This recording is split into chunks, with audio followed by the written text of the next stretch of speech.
Friends 2 చేపలు అయితే పడినాయి చూడండి. గాడీలో అయితే పెట్టేసినాను. 2 కుర్చీలు పడినాయి. టైం వేరే లేదు, 3 గంటలు అయిపోయా. అయితే 2 చేపలు పడినాయి, అవి మీకు చూపిస్తాను ఇప్పుడు చూడండి.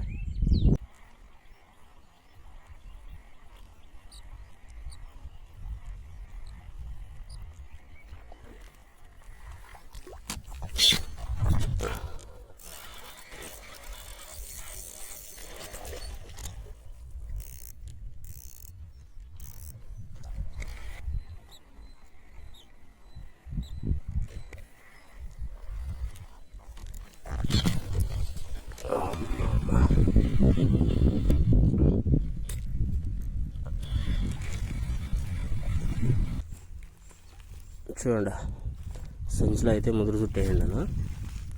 2 చేపలు పడినాయి. ఇదండి, ఇది పద్దనే వస్తానట్లే పడింది ఈ చేప. ఇది మళ్ళీ ఇప్పుడు పయ్యేక ముందు ఒకటి పడింది అంతే.